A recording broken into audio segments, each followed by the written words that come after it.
Parvinator.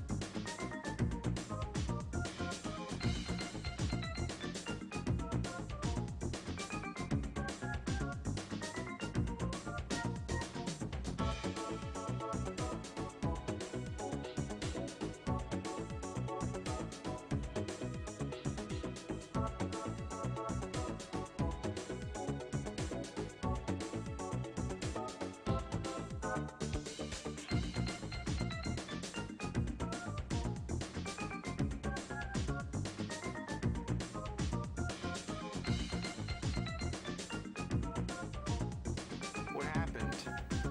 Where's the fucking game? Oh!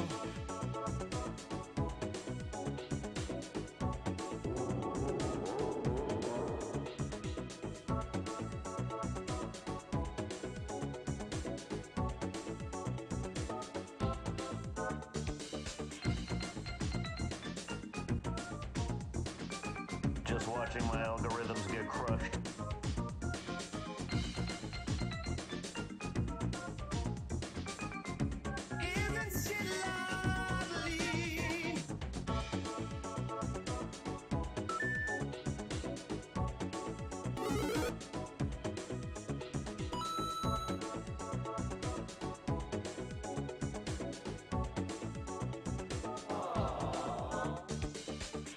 Now this is pod racing.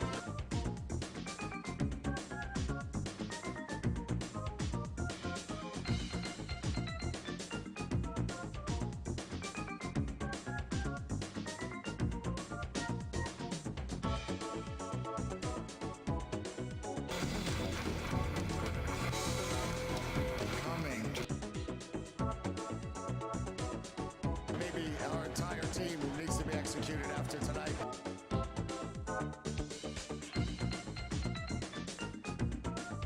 Chico Rita? Cyndaquil? Totodile. Well, how do you pronounce that? Totodile? I'll take electrocution every single time.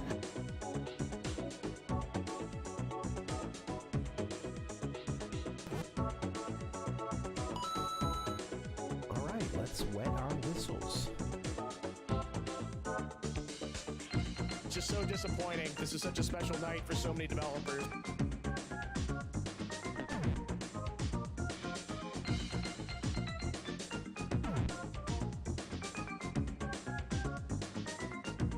Let's go bowling.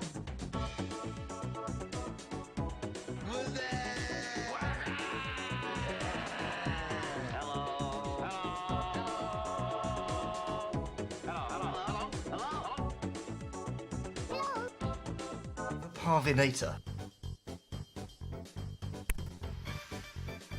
He took that long to start the stream, and he forgot to turn the microphone on. One little button. That's all it takes. Carelessness. What's up, guys? Good to see you. It's episode 3, and it is Friday, baby.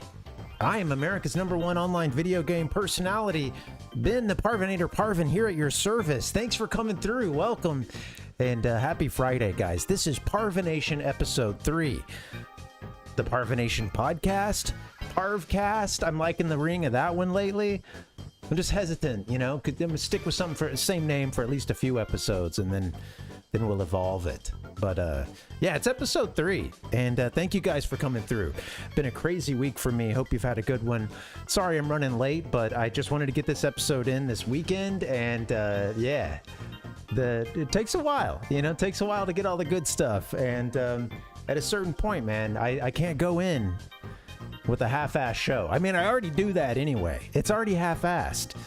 So you don't want a quarter-assed show, you know, even less effort. So I had to, you know, be a little bit late today. Thank you guys for your patience. Tonight, we're talking time. Ironically, question mark, I guess, considering that I'm out of it today. Yeah, we're talking time and how there just doesn't seem to be enough of it for us, for gamers, for developers, for brands, for the hardware and software that we love. That's kind of our through line. Yeah, I don't know if every one of these episodes is going to have a theme like that. That's, you know, could be kind of hard to sustain, but that's the one for tonight, baby. being retro games, we're always, you know, since we're very retro focused, we're always talking about time anyway, so it's going to be a common one. All right, guys, with that being said, yeah, specifically, we're going to talk a little bit about the Nintendo 64 DD, one of my favorite subjects. We're going to talk about it in the context of a news story that came out about Nintendo and its position on AI. Pretty crazy stuff. We're also going to talk about a long, a brand that, for all we knew, was dead and gone. Tengen. Back from the grave. We're going to talk about an interesting legal matter that has the first Tengen cart being produced in many, many years. We're also going to talk a little bit about speedrunning. And, you know, I'm going to ask these speedrunners of the world if we can find a way to help them love themselves. And again, we're going to get a little deep into some talking about the Nintendo 64. I've got something some would call a conspiracy theory, but a source of mine has actually corrected me on some stuff that I've said on this program, and I'd like to go back and make that correction, and I think it's going to blow your mind, guys. We're going deep. That's a new segment. We'll get to that in a bit. I think you guys will like it.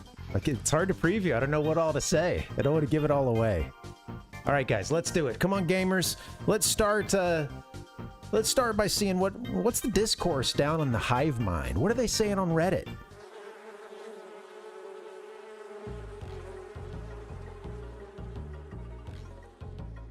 I'm always asking myself that, right? What are they saying on Reddit? Well, here's one of the things they're saying on Reddit. 10 years in the garage. Forgot it was there. Still has charge. Now, I saw this headline without the picture, without the picture popping up. I'm just seeing the headline by itself. 10 years in the garage. Forgot it was there. Still has charge. Damn. What are we talking about here, right? You got my you got my interest. What's been in that garage for 10 years? Here it is, baby. A damn good-looking Game Boy Advance. And a Game Boy Advance SP at that. Love that. I love that NES. I remember this like NES skinned version of it coming out. Pretty cool. Yeah, pretty sweet. Mamma mia! Welcome, guys. Come on in. Welcome. Yeah, and also, you got to give props to the fire red, leaf green, whatever it is that we've got on the screen here. That's pretty cool. All right. So 10 years in the garage. Forgot it was there. Still has charge. Damn. All right. Now, when I first saw this, I'm totally stoked for OP, right? You know, woo! Dude, 10 years. 10 years that you've been away from your handheld love, this Game Boy Advance SP. Man, those are kind of a hot item these days. I got a nephew of mine. He knows what that thing is. He tried to get me to part ways with it and give it to him. Well, he knew what I had too. The kid's smart. I sent his ass packing. Told him maybe I'll write it into the will. We'll see. Not just yet. So I was excited at first, but damn, 10 years languishing in storage. 10 years. That made me kind of sad, honestly. Like, and I mean, I've been there. I bet some of you guys have. You're finding all these old systems that you used to play. I mean, hopefully you still love them, but yeah, they've just been sitting around, right? And so, I am very excited. I'm really stoked for OP having been reunited with their Game Boy Advance SP. But it makes me just a little sad too.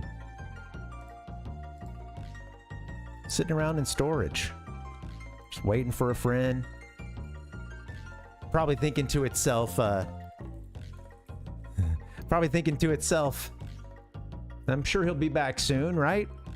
He's gonna come play with me anytime, right? He'll be something about like, yeah, right? He's just throwing me in the box for a move. That's it, right? Just a quick move, and so as soon as we get to the new house, it's gonna be me and him. Maybe that's what that GBA was thinking. Yeah, honestly, Ichigo, it is kind of sad. Yeah, when you put it in that Toy Story perspective there, that's good. That's solid. Welcome, everybody. Come on in. Come on in. I'm going to keep it rolling, y'all. Everybody's welcome. Thank you guys so much for joining. Come on in. Keep the comments rolling. And I'll keep pushing through the slides here. We'll have some time to catch up about it in just a bit. 10 years. 10 years, right? Just sitting there waiting for you to come back. And he probably remembers when you told him you were going to the store to pick up a pack of e-cards. The e-reader cards, right? I call them e-cards. Yeah. Or I don't know. The e-reader is the system. What are the actual cards? Are they just e-reader cards? I don't know, but you probably promised this thing. That's all you were doing. Just going to the store. You're going to pick up a pack of e-reader cards. And look, it was a lie then. It's a lie now. And this kind of thing isn't just something you get over. You know, being abandoned for 10 years, sitting in the garage, you know? That's not something you just get over. Not without a lot of time, effort, healing. This thing thought you were coming back. And you ghosted it. Left it in the box. Now, I wanted to see what the rest of the hive mind had to say about this, and it was, you know, one of the top comments was, the durability and lifespan of gaming devices back in the day is purely unmatched. And, you know, I think well, overall, I tend to agree with that for sure. The next commenter says, in general, things were built to last back then. Now, built to last, right? Built to last. Now that hardware is built to last. But what about our dedication to these retro consoles? What about our dedication to these games? Guess that's not so built to last, huh? For some of us. And I think this is everybody here, right? I've got no room to judge. I've told you guys about the footlocker I've got here in the closet. Okay, it's just had a bunch of gaming gear in it. I thought I needed to downsize. I threw a whole bunch of gaming gear in it. It went through many, many moves.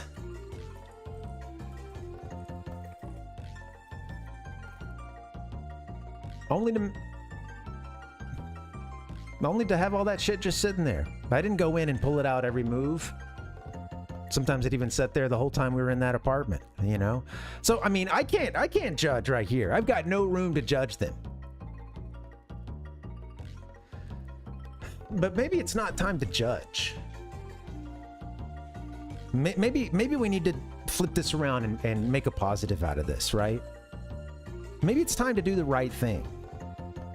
And I'm talking to you, OP, and take this and apply it. Everybody else, take this and apply it however you need to, whatever's appropriate to your situation. But OP, it's time to do the right thing. Go buy that pack of e-reader cards you promised them 10 years ago. Okay? Now, it's going to cost a whole lot more now. It's going to cost a lot more. Would have been a whole lot cheaper even 10 years ago, even though this thing was pretty much retro even then.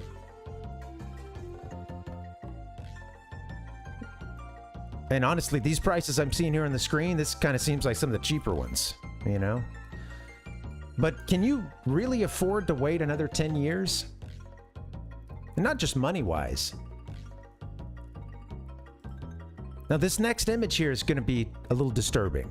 It's a little retro console that is kind of worse for wear. And I just wanted to give you guys a little heads up, a little trigger warning here. But goddammit, I think it's something we all need to see. You might not have another 10 years. This goes to OP, this goes to everybody here. You might not have another 10 years. That system, that console, that game might not have another 10 years.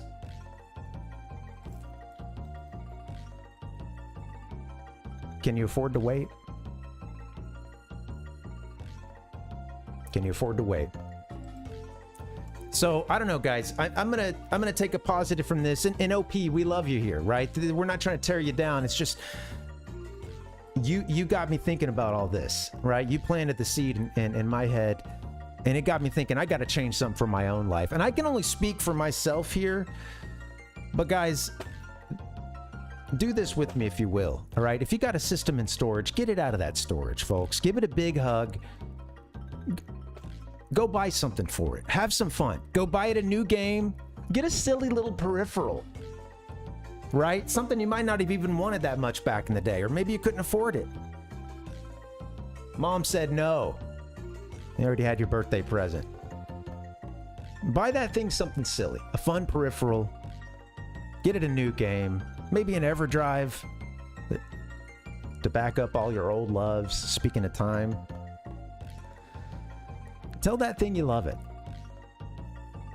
If you got a 64, Crudofar says, get a Rumble Pack. Get a Rumble Pack, man. Treat yourself. And treat that controller to a Rumble Pack so that Nintendo 64 controller can vibrate like it should, like it was meant to. So anyway, OP, again, I'm not trying to shit on you here. I just wanted to wish you a happy birthday, rather a happy reunion here with your Game Boy Advance.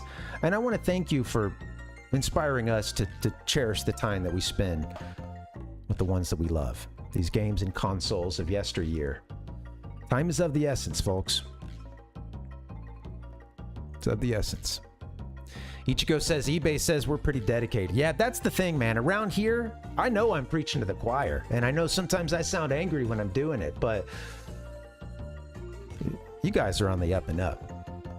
Sometimes I think some of this is a little more for it's a way of getting my own therapy here, you know, working through my own shit, working through my own issues with some of the consoles I had sitting in that Foot Locker for years. But if me going through this can help anybody else, it's worth it, man. It's all right. Well, happy reunion to OP and his GBA. Thank you for inspiring us. Yeah, I guess that's pretty much what it is, Ichigo. Group therapy. Absolutely. Now, I'm no therapist. That's the thing. This is a circle here, and there's no one's in the center telling us what to do or how it should be. I don't have this shit figured out. That's why I'm here live, working it out with you. And thank you so much for that, guys. Thank you so much. That's going to be it for the Hive Mind for today. That's it. Just a quick drop into Reddit, see what's going on. But now that we're stung, I think we'll move on. Thank you, the Hive Mind. Always just a mine, a wealth of information here. Topics, just something to, I don't know, build a whole stream around. All right. Without further ado, this show is already off the rails, damn it. And we're gonna keep driving this thing, even if it's off the rails. Even if I keep repeating the same bullet point 3 or 4 times. Like I just did. All right, guys, let's do it. Let's turn now to some headlines around the world of gaming.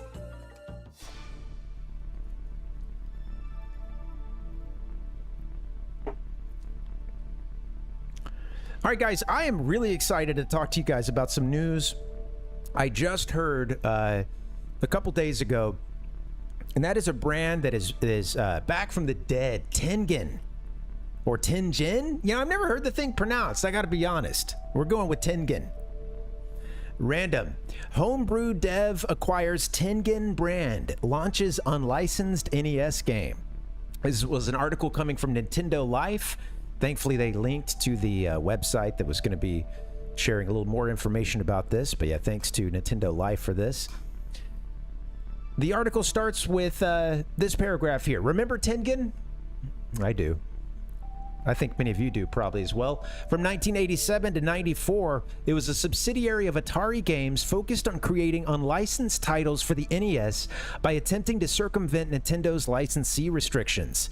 After obtaining a copy of the Nintendo Lockout program, TENGEN was well on its way to creating its own NES cartridges. But of course, Nintendo promptly sued TENGEN, which eventually led to the company being consolidated into Time Warner, Atari Games' parent company at the time. Which, Time Warner, if you wanted to sell off an entity and just kill that thing off quickly.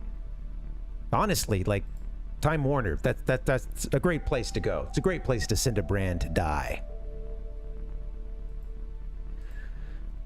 Now, about that lockout chip, this was some interesting stuff. I'm going to recommend a video to you guys here in a bit, but Tengen went through some pretty underhanded tactics. It went through some underhanded tactics to get that, to get, I guess, the schematics or the, you know, the copyright information on Nintendo's lockout chip.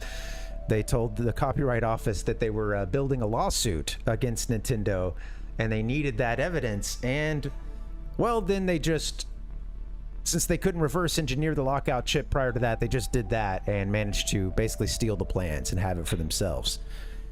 And the rest is history, man. Right?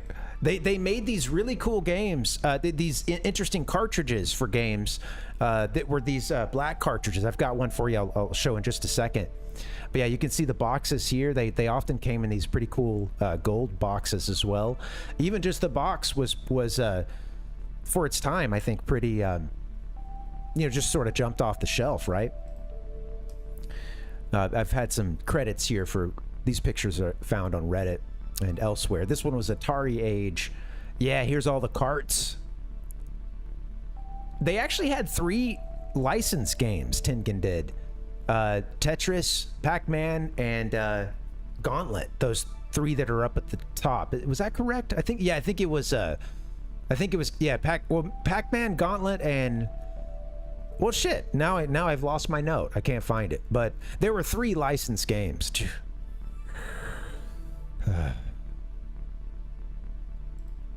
Now, these days, you often hear, you often hear from folks about Tengen.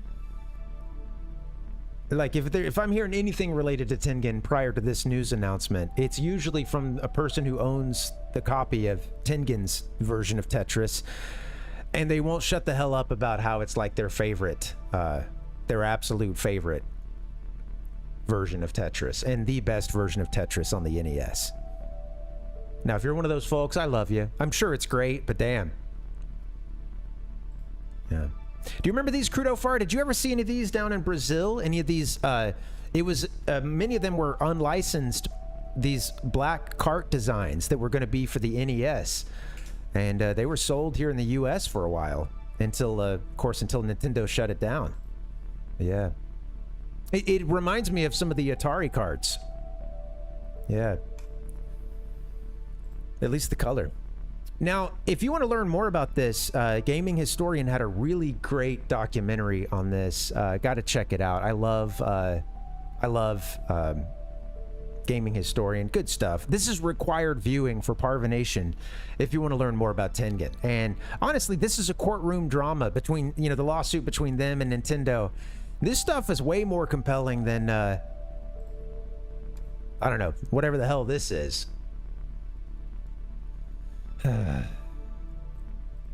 Now, where was I? Oh yeah, the story. The article goes on to say, now in 2024, one sole developer by the name of Jeff Silvers has managed to acquire the Tengen name and has used this to create a brand new company called Tengen Games. There you go. According to the website, Silvers has conducted research in 2022 and discovered that nobody owned the Tengen name at the time, so simply began a lengthy process of officially registering it with the U.S. Patent and Trademark Office. The registration is now currently in the final stages of completion, and I do hope it gets done. I really hope for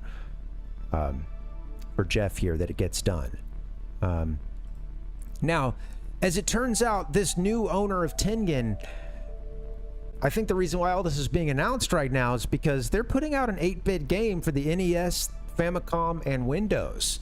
And this is pretty cool. I mean, it's going to be under this Tengen brand as well. I really hope that that patent gets cleared for them. The name of the game is Z, or rather it was Z and Z. Z and Z, which was kind of hard to find on the day that this news dropped. It was hard to find anything more about this because most of the YouTube results I was getting were about how do you pronounce the last letter in the alphabet. Is it Z, which is correct? Or is it Z, which is cool as hell, but always is going to sound wrong to me, but I'd never judge someone for using it? The jury's out. The jury's out. Tomato, tomato. Z and Z. Now, according to the official description for this game, this is going to sound familiar to some of you. In the far-off future of 20XX, the brilliant roboticist Dr. Otto Matten builds the two most advanced humanoid robots ever created, Zed and Z.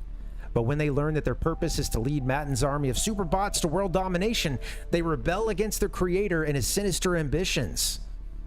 Sounded real familiar. Now it's up to them to put a stop to Dr. Matan? Oh, that top line. Dr. Otto Matan. Was right there the whole time. Otto Matan. Anyway, now it's up to them to put a stop to Dr. Matan's schemes and prevent the world from falling into his hands. Yeah, it sounds pretty sick. As a Mega Man head, I'm loving it.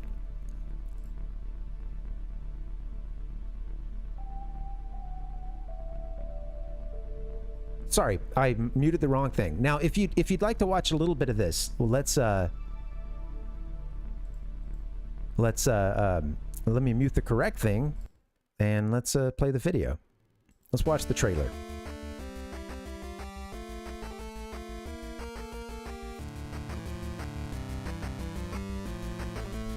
Two-player co-op. I liked it. I was really liking a lot of the backgrounds.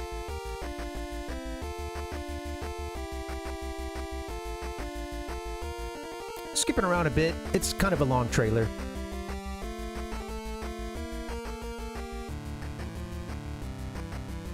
Yeah, Crudo, and pretty cool that they have fit this on a Famicom or NES cart, and they have. I mean, the NES ROM is working for it and everything. So yeah, looks pretty sick, right? It looks like a very late stage NES game, something that would have come out when the Super NES was already out.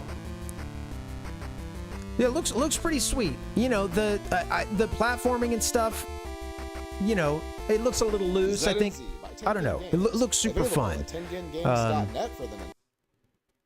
If anything, I'm super excited for this project. Just, you know, I don't know, just to see the Tengen brand, and this is pretty cool to bring it all back like this. Honestly, I think that takes some guts. The gameplay looks pretty fun. I like that there's two-player co-op, and honestly, especially if you're you know, worried about price, you could go with the digital version on this one. They are putting out the digital version for $5. The NES and Famicom cartridges are going to be $50, which is, you know, that's very pricey. But I mean, if you're a collector, having the Tengen brand back, this could be something you want to see. I don't know. Might want to see a little more of the game, but honestly, it's pretty cool to just see a 2024 Tengen release, and for it to have gone through this process, I think is just, I don't know, it's interesting, man. You know, this seems like a really cool passion project, you know, and I hope for the creator's sake that they get a few folks buying these cartridges. And if you buy the cartridge, apparently you get the Windows version for free as well, included with that. Yeah, right, Crudo? New games for old consoles. It's pretty cool. And if that's your thing, maybe this is something you could check out. I haven't played the game personally, can't necessarily recommend it, but I love the spirit behind this project. It's cool stuff, and thank you for doing that.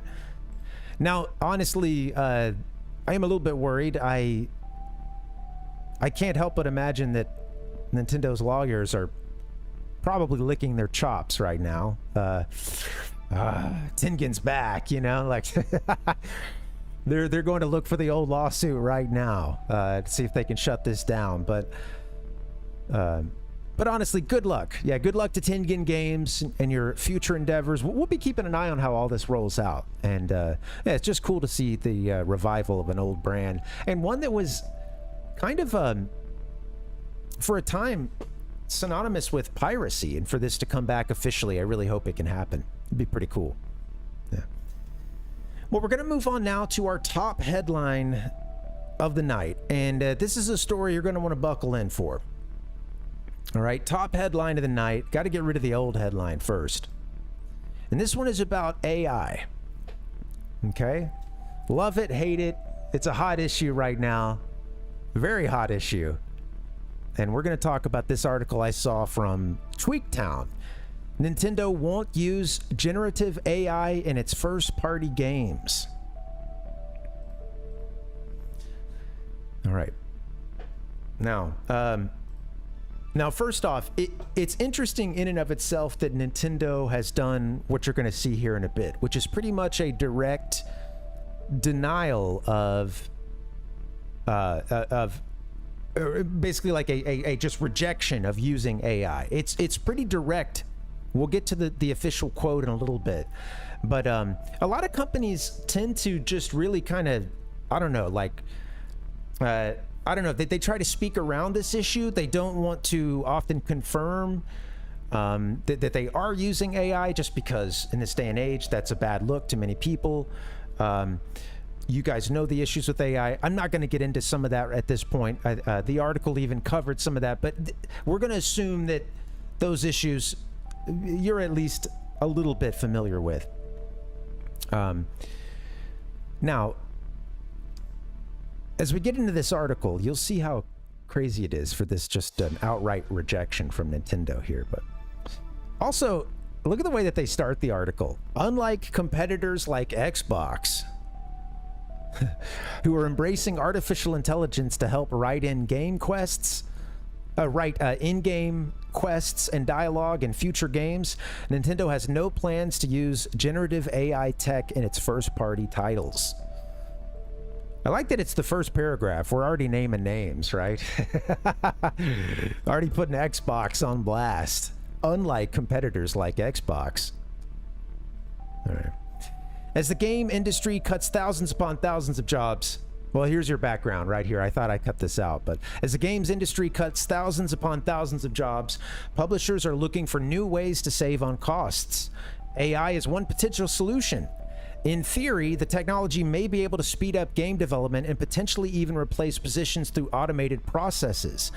AI has become a controversial topic because of this, yet despite this sensitivity, publishers like EA and Microsoft are big proponents of the new tech. And yet, it is some 90s marketing vibes around AI right now, and the hype behind it. I've heard about an AI bubble just for this current, iteration of AI. It's just not quite there. I don't know. I don't know enough about it yet, but I'm trying to learn. Interestingly enough here, the big man himself, president of Nintendo, Shuntaro Furukawa, was asked about this on an investor call. And all these companies are having to answer to investors who, they're either often, pro AI. They don't want that company to be left behind, thinking that if their competitors use AI, then that company will fall behind, the company that doesn't. So yeah, this has been coming up for a lot of companies. Investors want to know, what is our stance on AI? And at this meeting, here's what he said. In the game industry, AI-like technology has long been used to control enemy character movements, so game development and AI technology have always been closely related. It's true, right? We talk about fighting the CPU. We talk about, good enemy AI in games.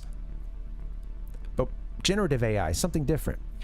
Goes on to say generative AI, which has been a hot topic in recent years, can be more creative, but we also recognize that it has issues with intellectual property rights.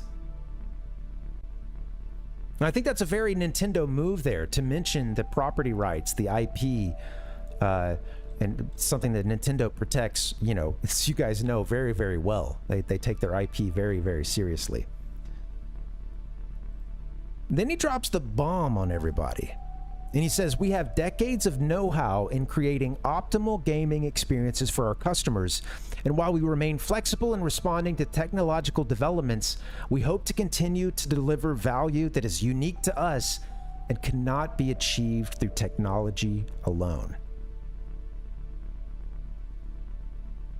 Oh, damn.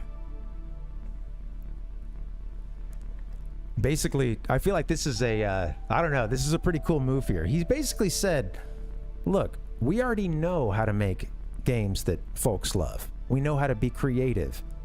We know how to use our ingenuity to create a game to deliver value. I love that phrase too. Very, very corporate speak, but damn, I mean, Nintendo often does deliver that value, right?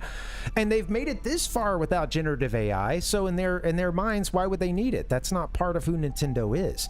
And honestly, this is pretty cool, right? This is kind of a mic drop moment for him, you know? Whether you believe it or not, it takes... I was looking for my frame. Yeah, whether you believe it or not, it took some balls to say this. He said, it's basically like saying, look, we're Nintendo, okay?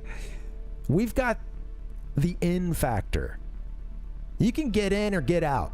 We've been playing with power, bitch. All right, we don't need your generative AI.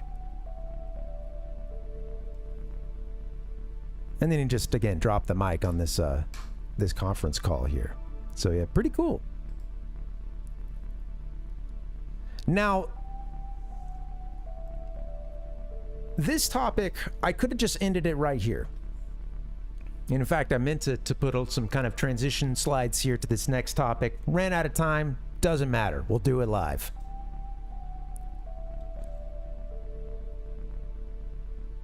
This had me thinking about Nintendo and some of the technology it has put out in the past. And some of that technology that may not have ever hit its potential.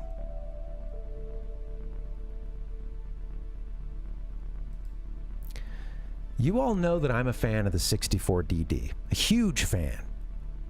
All right?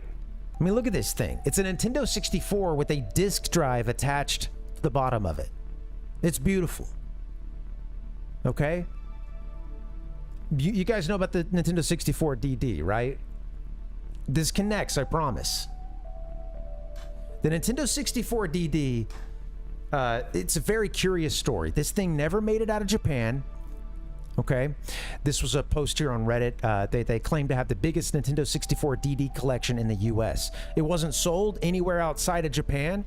Props to this Redditor here, Carl Sammons, for this huge collection, the 64DD. Now, I love the 64DD. I'm glad you say that, Gigantic. I think this thing is radical too. It's one hell of a system. It's just, it never hit its potential, and it's really sad. It's really sad. Look at these boxes here. This was a post, another post I found somewhere in the hive mind. God damn, right? How's that for some physical media? Nice, thick, chunky box. Coming in these really... I've never had a 64DD disc in my hands. Someday I'm going to get my hands on that thing. All right. Now, as a kid, this thing was teased. It was hyped outside of Japan. Even though it never was sold outside of that country, it did get some worldwide hype. Like, I remember reading about Doshin the Giant. I'm pretty sure I read it in Nintendo Power. I'm also pretty sure that Nintendo Power previewed the Zelda game that they were working on temporarily for the 64DD before they ended up shuttling that. And I think that would well, a couple things happened. One game ended up going on to become Majora's Mask, I believe, and then one game kind of would be, you know, like Master Quest. I might have the details wrong there, but it was talked about a little bit, and I think even hyped or previewed a bit in official Nintendo sources. Okay, I wanted to be this guy. I wanted to be Doshin, a giant god walking around. Who wouldn't want to be that? Now, the 64DD even got some airtime on Nintendo Mania, which I could just sit... I'm going to do a full special on this show at some point, but this was an amazing show headed up by Gus Rodriguez. It was out of Mexico, Spanish language, and was, I believe, also broadcast in several other Latin American Spanish-speaking countries. Nintendo Mania was a Saturday, I think 30 minutes with, you know, probably with ads, basically like hype program, gamer lifestyle lounge Honestly, guys, half the shit I'm trying to do here, I'm ripping off a Nintendo Mania. At the very least, not ripping off, but there's some inspiration going on. Very, very inspired by these guys. Trying to create my own gamer lifestyle lounge around here, you know? Place where we can kick back, talk games, talk some codes, relax, talk a little bit about life in the context of games. That's what this show was. If you like watching old retro footage too, pretty much every episode is up on YouTube. Most of them are, and it was on for several years. It's an amazing show with a lot of cool retro footage of games. They would also have kids come by and do. They would have kids come in and do like four-way competitions, playing Diddy Kong Racing or a Star Fox 64 battle, multiplayer battle. One kid crowned the championship. It's cool shit. I wish it had made it to the... I wish we had a version of it in the US when I was a kid. And it came out on TV Azteca, which was the second biggest media conglomerate in Mexico. And when it came to... When they talked about or previewed this thing on Nintendo Mania, they had it in a really cool little hype footage package that was like when you come back from a commercial or something. I'm gonna see if I can mute our music, and just gonna play this for you real quick. Hey, warning, there's gonna be a lot of flashing lights in this video. So yeah, heads up if you're sensitive to flashing lights. Here it is.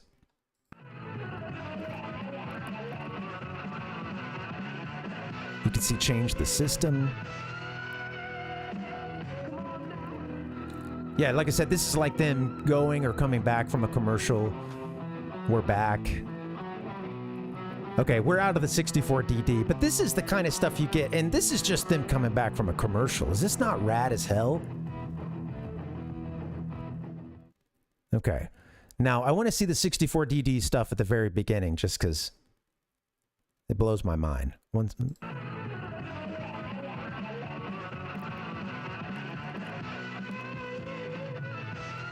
And I love the kid with the goggles. Like that would be me if I ever got my hands on the 64DD. Okay. Now, I love this thing so much. Yeah, thanks, Gigantic. Yeah, I love that. I love the footage. And the 64DD just looks so cool. I've been on this 64DD thing for a little while. And I've even done segments about it. You might remember this one. For whatever reason, I got a wild hair up my ass and decided to clip this. I hadn't been clipping much, and I clipped this one, and it like went bigger than other videos like before or for a while afterwards. You never know what the YouTube algorithm is doing. But I put out a video a while back when I first started doing a format like this about the 64DD, and I asked a question. Could the 64DD unite all gamers? That was the title of the video. Could the 64DD unite all gamers? Now, I have to admit, actually, the first title I used for the video, the failed title, was the Nintendo 64DD too powerful? But then, of course, you know, the YouTube commenters, they got so hung up on the verbiage there that like they just tried to tear me a new asshole. And at a certain point, I caved to the pressure. I never should have, but I caved to the pressure, and I changed the title to something that maybe wouldn't just instantly run people off or make them really angry. Could the 64DD unite all gamers? But that original question, was it too powerful to be released worldwide?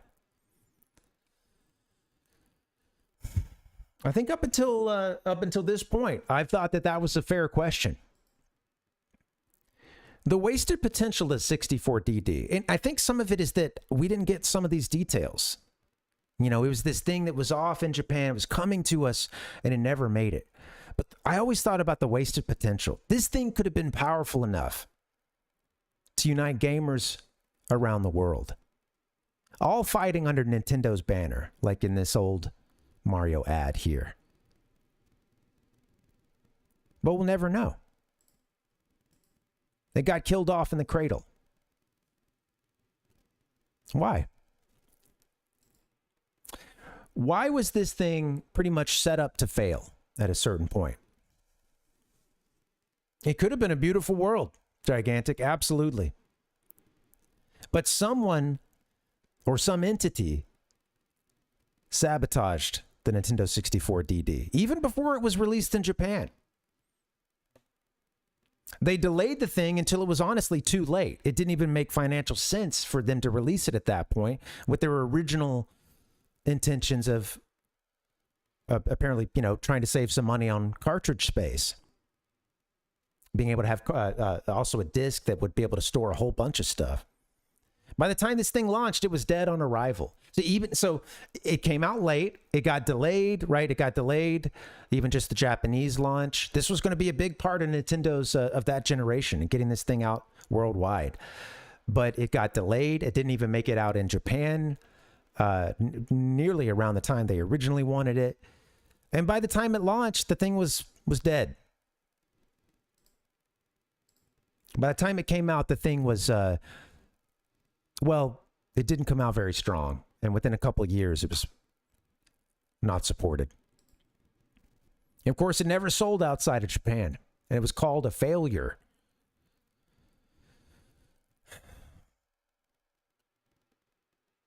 Now, I've been struggling to connect the dots here. Okay? Right? Why did the Nintendo 64 DD... Why did it get delayed in Japan? Why did they try to kill this thing in the cradle? Honestly, yeah, maybe even prior to that. Why did Nintendo abort this thing? By the time that it came out, I don't like this analogy, but it was already a stillbirth. I've been struggling to figure all this out, right? Who would do this? Why? And in the wake of this AI story, I got to thinking about the 64 DD again. I reached out to a source of mine about this, about the 64 DD. And this source, they've asked to remain anonymous. Now, I'm taking a big risk here. I want to share some information with you guys. Some stuff has come to light here. But to protect my sources, I can't do it here. We're going to need a different segment. I forgot the Wii music.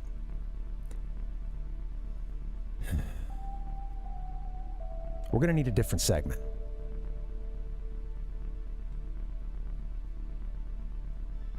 What do you think, guys? I say we start just asking questions.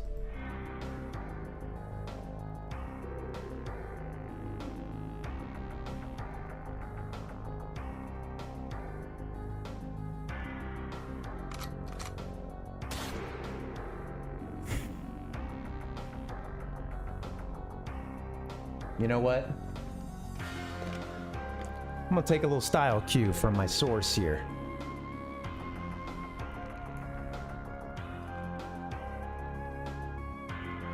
We're gonna talk about the 64 DD, guys.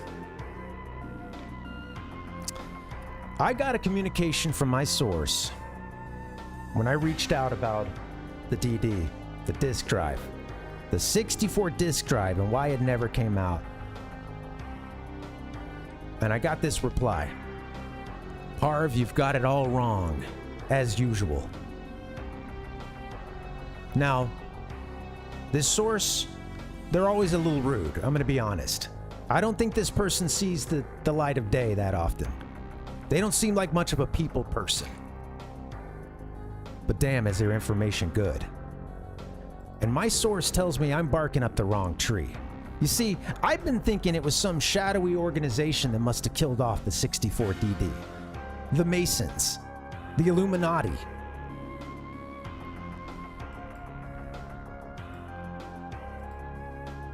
And if it's not that, if you want to go mundane, well then shit, at least it was like a rival company or something, right? Microsoft? Trying to clear out a little competition before the launch of the first Xbox? Seems plausible.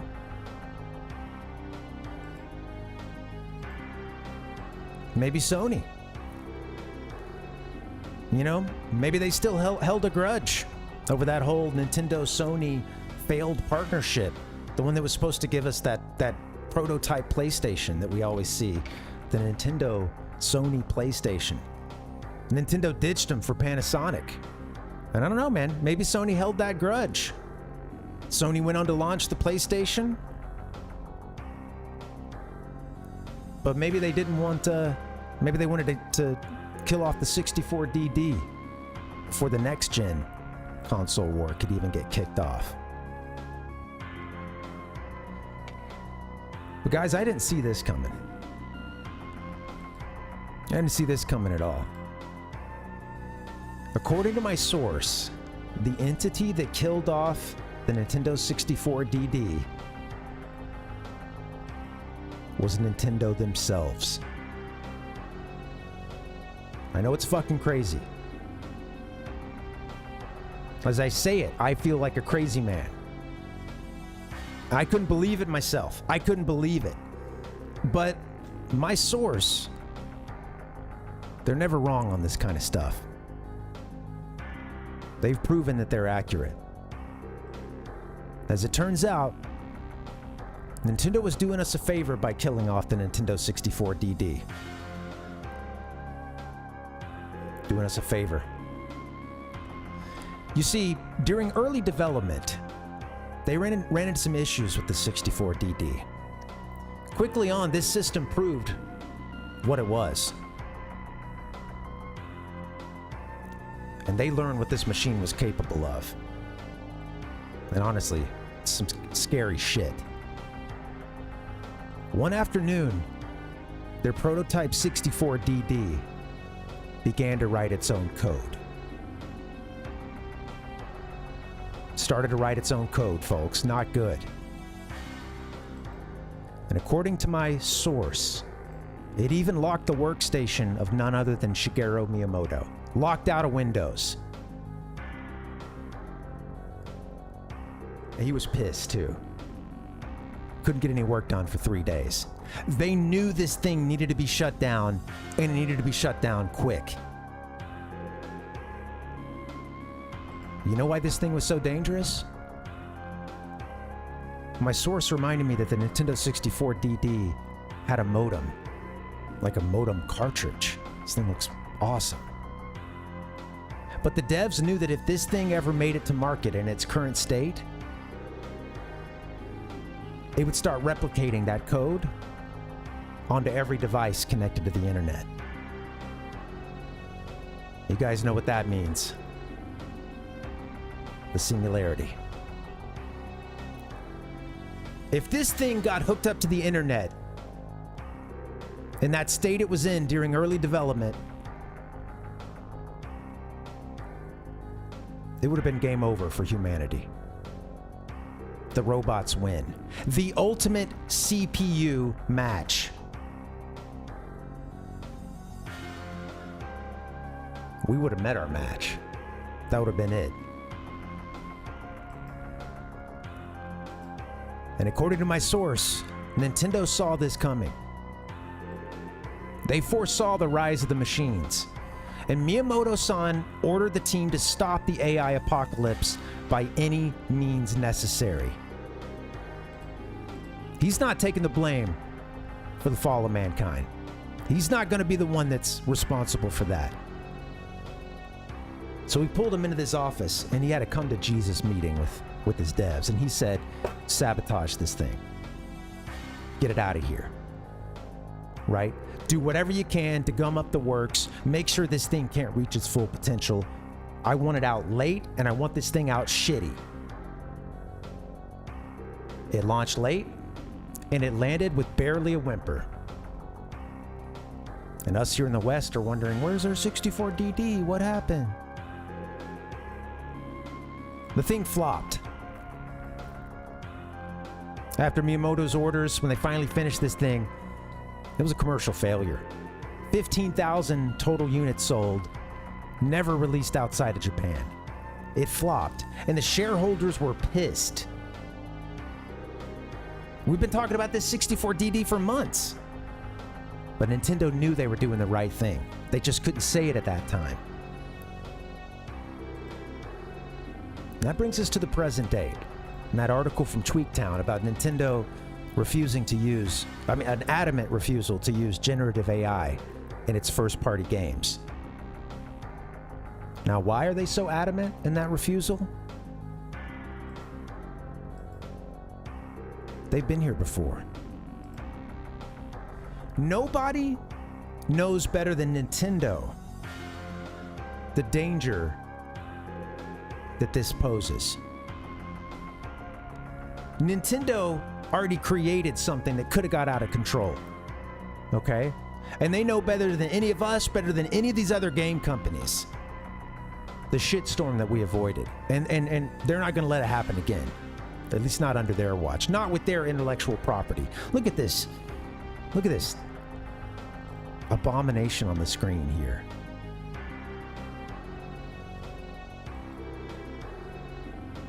Now, I've been pissed about the 64DD, its death, and its a lack of release here in the US for a long time. I've been looking for anybody to blame.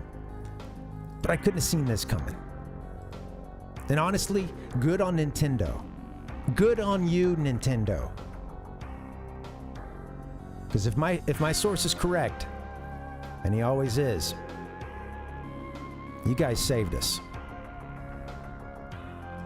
You saved our asses from a nuclear apocalypse. So thank you, Nintendo. And a thank you to my source, who shall remain anonymous. We're looking forward to your next communication. Maybe someday we can get you here on the program. We'll have to see. But until then, we'll be right here. Just asking questions.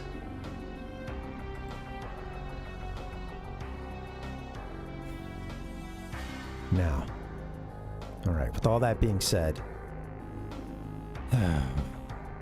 it's hard to get out of this zone, man. I mean, I just dropped the bomb on myself not that long ago, a matter of hours ago. Once I heard from my source, and then putting all this together. This is going to be a tough transition, folks. But we're going to try to talk now about speedrunners and about the hatred they have for themselves. Let's do it.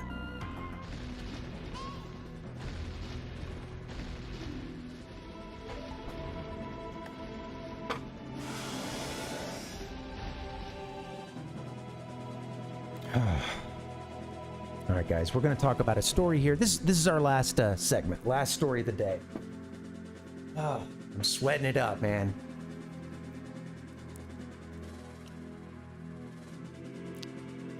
Comes from Games Radar Plus. Seconds after calling his run sloppy, Super Mario 64 speedrunner sets new world record in one of the game's most notorious levels. Now, here he is. D Whatever has set a new world record in the notorious TikTok clock stage, despite what he called a sloppy effort, and proved that there was room for improvement by breaking that record just 3 days later. Now, first off, of course, congratulations to the man himself, D Whatever. Okay, the man of the hour. He went through hell to get this record, folks. That's why he's here on Profiles in Courage. Folks who go above and beyond for their love of gaming and endure a lot of hardship in the process. A little background on this speed run. In Mario 64 runs, speedrunners typically pair the TikTok clock star Stomp on the Thwomp with the star for collecting 100 coins. There it is. Okay, thank you. A little late there. The star for collecting 100 coins in the stage. Grabbing both of them together is an efficient path, but it's also an extremely challenging one. Not only is the level filled with extremely precise movement, there are also multiple spots where the game's randomness can get in the way. Sounds tough, right? The way the coins fly out of boxes is randomized, so they might go in a different direction and send you off route to collect them. Even worse, the thwomp you need to climb at the end. Wait, where'd the thwomp go? I'm firing this producer. Even worse, the thwomp you need to climb at the end of the stage takes a random starting position, so you can never be sure if it'll be in the right place on any given run. And that's not even getting into the occasional roadblocks with invisible walls. And then it goes on to mention that there's a 3-hour video you could watch, which is honestly a really cool video, trying to make my way through it on how the invisible walls work in Mario 64. It's good stuff. Now,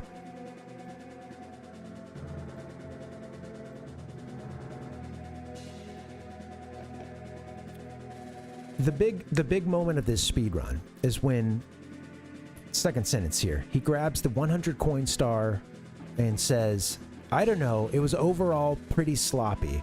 And then just seconds later, he grabs the other star, realizes that he just set a world record, and immediately says, I can't believe I said that. Now, all of this would be so much better if I could show you the video, but I'm sorry. I tried to get it to work today, but I was having some issues. But that's basically it. In the span of like 3 seconds, he goes from saying that a section was overall pretty sloppy to getting another world record. And then, of course, a few days later, he turns around and gets another world record. Just beats that time. How about another world record? Now, he was harping on those sloppy seconds, right? Those sloppy seconds that he spent collecting those coins, but some people prefer it sloppy. And some people prefer it slow. Me, that's kind of my style. I'm a nostalgic slow runner. Take your time. Right? Be messy with it. You don't have to be in a hurry. But this has me thinking, right? There's a lot of speedrunners out there who seem to hate themselves, truly. And I'm not speaking of anyone that's mentioned in this video necessarily, more just speedrunners as a whole. That just seem to have a real self-hatred. A lot of negative self-talk. And there was a video I came across a while back. There's many such videos of speedrunners kind of hating their runs and then, you know, hitting a world record or something. There was a good one here from R. White Goose, who spent several seconds pretty much just absolutely leveling himself as a speedrunner and his fellow speedrunners for the pointlessness of it all. Mostly his words, not mine. Speedrunning is the most degenerate act man has ever come up with. He's trying to get a, well, he's running GoldenEye 007, a level in GoldenEye 007. People thinking speedrunning is cool is the biggest goddamn meme on the planet. And the run's not going well. He just starts going off. And then after this epic rant, he ends up achieving a world record. And this kind of thing happens all the time. Speedrunners hate their runs. There's even a lot of videos about it, right? And all this is coming from, you know, some top tier gamers. These are like the best of the best. But they're beating themselves up every step of the way.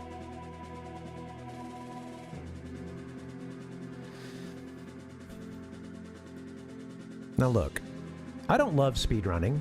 In fact, I don't even really like it that much, for the most part. But god damn it, do I respect it. And I respect all gamers.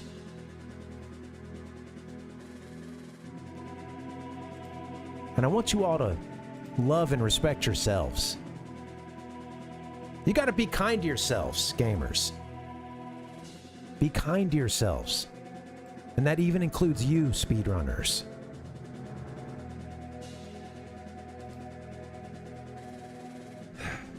We got to get through this tough world together. And time is not on our side. So speedrunners, hear me out on this. If you can't love yourself, how in the hell you gonna love somebody else? Can I get an amen? Amen. Amen. Crudo Far said speedrun seems like torture sometimes. Yeah, it's a little bit of self-torture, I think. I'm thankful for your sacrifice, but I want you to know you don't have to do it. And also, we love you. Okay? You got to start loving yourselves. And this goes to all gamers.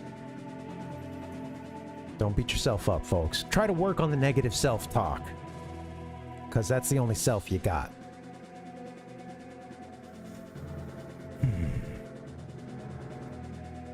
All right, guys. That's it. That's going to be it for Profiles in Courage. Friday, July 12th, 2024. Let's wrap up the show. Damn. Speaking of sloppy, that was a sloppy show, but then again, they all are, man. Thank you guys for coming through. This was Parvcast Episode 3, or Parvination Podcast. Thank you all for the support. So sorry it's very, very late. Hours late. Here's my schedule on the screen. Come back Sunday. We're going to be playing some either Famicom or Super Famicom. I haven't decided what... Actually, no, I do know. I'm thinking we're going to play a little Donkey Kong Country. I thought I had a graphic ready, but I don't. So yeah, come back Sunday. We're going to do a little Donkey Kong Country. We're playing the Japanese version of it. And then Wednesday, come on back. We're going to start Parvinator 64 Volume 12. Another Japanese game. 12th one in this eBay lot. It's going to be fun. I don't know what we're playing yet. We'll have to decide. And then Friday, we'll try to do another episode of Parvination. Guys, I'm going to get out of here. Play some sounds for you on the way out. But once I'm done, I'm going to try to wrap up, take about 30 minutes, and then I'm going to launch a little casual playthrough of some Mario World. We started on this last week. So join me if you can. I understand it's late, so for many of you, I wish you a good night, a happy weekend. Hope you have a good one. I'll see you guys back here on Sunday. Well, actually, I'll see you, after this stream, about 30 minutes. And then on Sunday. Bye, guys. Adios. Thank you so much. See you next time.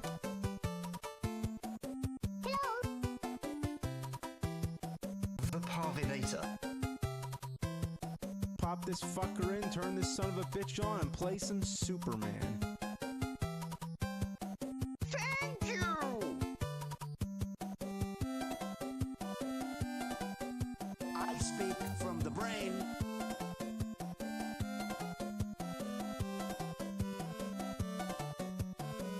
We blew it. I'm a man! I'm 40! Oh, that's nasty. Oh, they're so nasty.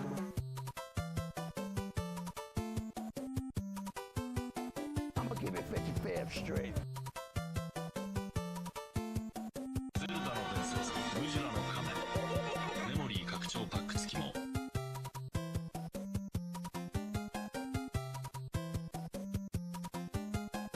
Wow, Sonic's fast, too.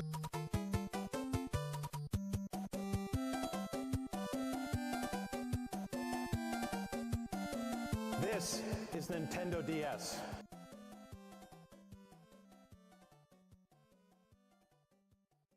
Wow, wow, wow, wow, wow, wow, wow. My trick is to take the first bite and then open the sandwich a little bit, and then I blow on the inside to cool it down. You are an NPC.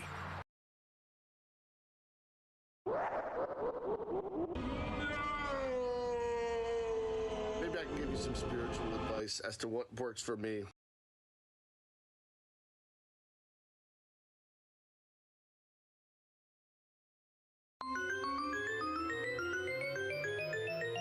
Maybe I can give you some.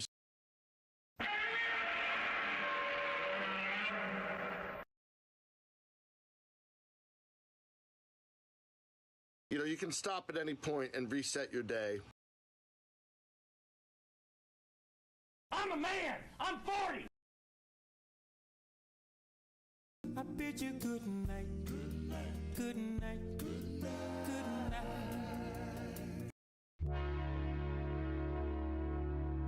Goodbye.